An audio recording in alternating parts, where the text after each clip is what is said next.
Last night was Ariana Madix's opening night as Roxie Hart in Chicago on Broadway, and she killed it. This is my review and experience. Let's go.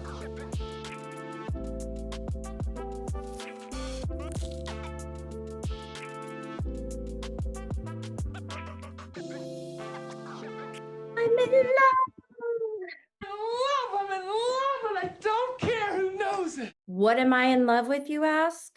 Well, for one, city life. Fun fact, I used to live in New York City and Chicago and worked in other major cities during my time as a traveling consultant. I don't live in the city anymore, but I feel like I need to be in a city time to time. It refuels me, it fills my life bucket. What else do I love? The theater, singing, dancing, acting, choreography, comedy. Ugh, love it all. Mwah. I forget how much I love the arts, which is weird because I played music. I sang in my church choir when I was a kid, used to dance to choreography all the time, and have always loved everything about comedy my whole life. So, this is a reminder to all of you out there who wish you made it to Ariana's show last night, but made some kind of excuse or had some reason not to go. That's okay. Just make sure you do something to fill your life bucket. And it doesn't have to be extravagant. I understand that not everyone can pick up and take a trip to New York City and go see a Broadway show whenever they want, but find something that is more feasible for you that still fills up your bucket. What else do I love? Ariana fucking Madix. I posted on social media that she killed, and honestly, she really did. Let me set the stage by first pointing out my expectations. And let's be honest, the role of Roxie Hart in Chicago is a character that is often filled by celebrities, which does two things. One, it adds Broadway to a celebrity's resume, like, yes, please, check. Number two, it brings in a new audience for the longest running American musical in Broadway history. And that's just smart business. Because we know about this role, it honestly lowers a ton of expectations.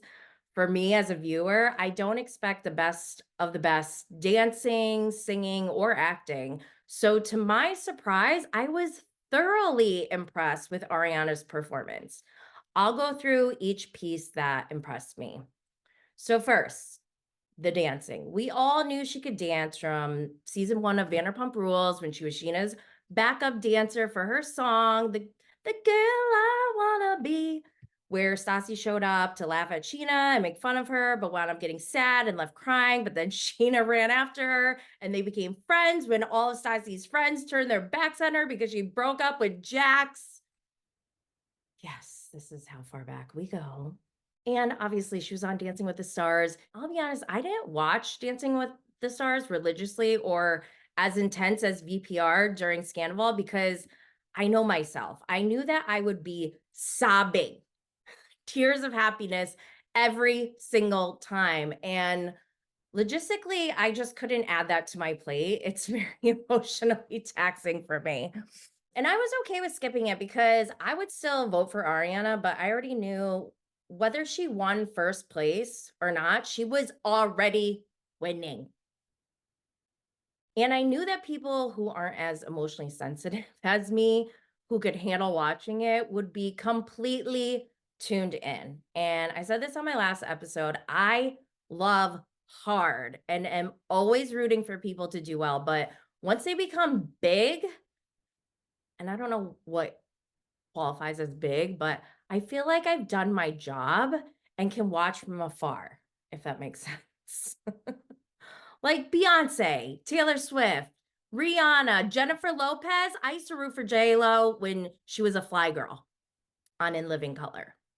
Last night, she hit every move. I didn't see any moment at all where I was like, oh no, I'm nervous for her. Nothing like that. The thing about Chicago is that they obviously have the super highly trained performers in the show who are giving us that Broadway level performance in other acts, which I think is so smart from the show business side.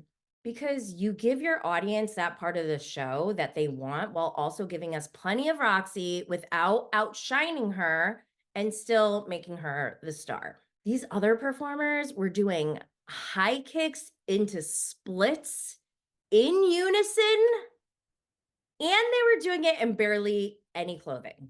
And I will note that everyone in that show is sexy and fine as hell.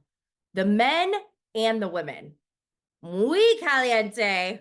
Definitely good foreplay for a date, just saying. So let's go on to the music. This soundtrack or score, whatever you want to call it, it's no Greatest Showman soundtrack, okay? But for the longest American musical in Broadway history, it still got some spunk. I was singing along during some parts. I didn't know I liked that song, Razzle Dazzle.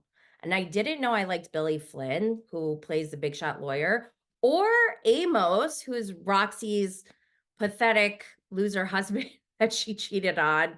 It's so heartbreaking to watch him. But some of the songs were cheesy, but I feel like that's part of the vibe of Chicago.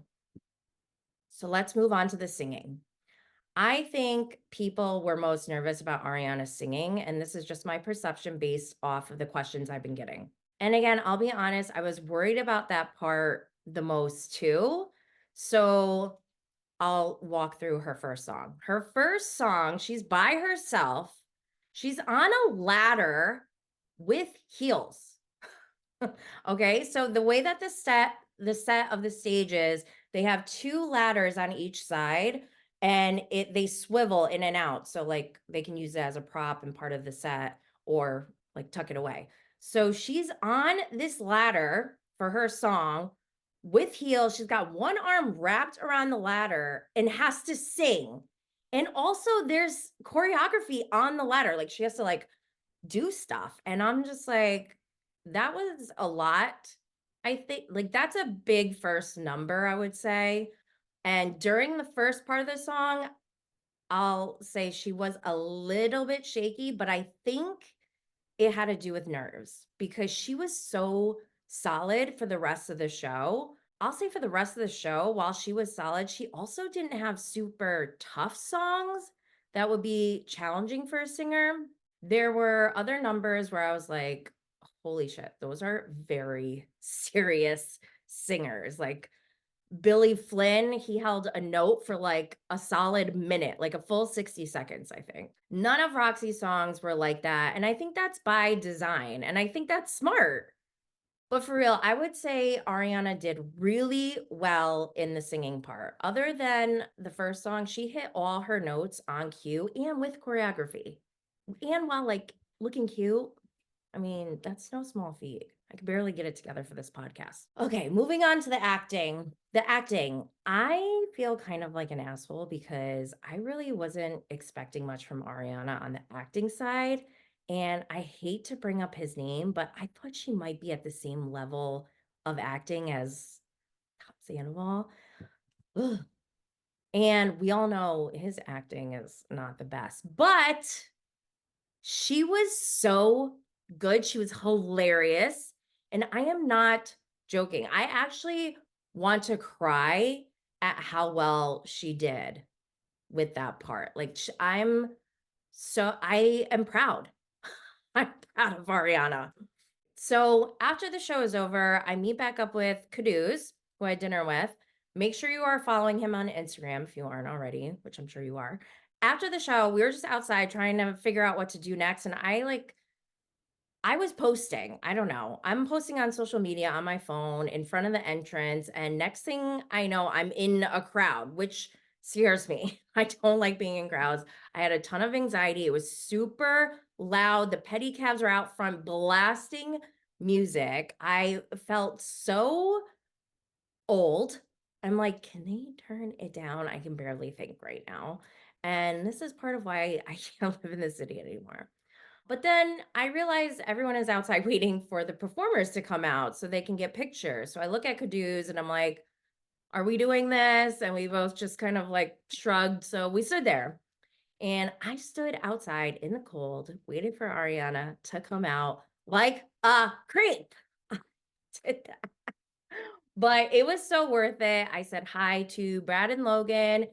Dan was literally standing directly in front of me. Like it was awkward. It was weird because he's standing there, just waiting for Ariana with flowers. And I'm just standing there like waiting. Everyone else is pushing. And I'm just like literally just standing there in front of him. And in my mind, I'm like, should I introduce myself? Like, I want to say hi. I kind of want to get a selfie. I don't know.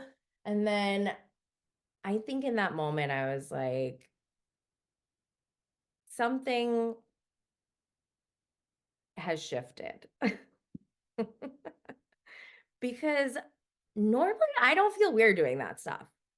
So I don't know. I'm starting to think this is my Beyonce, Taylor Swift, J Lo, Rihanna moment. Like, I'll get to that more in a second. So Ariana comes out. I say hi. I tell her who I am because I never expect a Bravo love to remember me. But she was like, I know. It's so good to see you again. And I think we may have hugged. I'm pretty sure I think we hugged. And this is when I feel like I shouldn't be there. Like, I feel like I'm being greedy or something. I feel like I'm taking up space for people who haven't connected with Ariana yet before. So we're there in the moment. I just tell her, like, you did amazing. Can we get a selfie? And I'm like, I'll see you on Wednesday at her book signing. And I just exited because I was being pushed also at this point. I'm like, I got to get out of here. But this brings me to the Beyonce, Taylor Swift, J-Lo, Rihanna thing. I love Ariana. There is no question about that. But I am hesitant about diving back into Vanderpump Rules the way I was during Scandival. I feel like if I go back to Scandival days, I am just rehashing ugly and disgusting behavior that I don't want to think about or have in my life. I love just rooting for Ariana's success, and that may trump Vanderpump Rules. So as of right now, as I record this, I don't know if I'm going to be covering Vanderpump Rules the way I did last season, especially since all I want to do is live, breathe, and eat the traitors. Obsessed. However, we have the season 11 premiere tonight. I'm going to a watch party in the city hosted by Gibson Johns. I'll see how I feel after that. But I already know I don't want to listen to Raquel's podcast if she's just trying to double down on the trauma that we all lived through. And same with the Toms. I have no interest in people being trash and trying to justify it. So we will see about Vanderpump Rules. But in the meantime, go catch up on all my traders videos because I have new and fun updates to give you all after this 3-day Vanderpump Rules excursion. I can't wait. And talk to you later. Stay lit, y'all.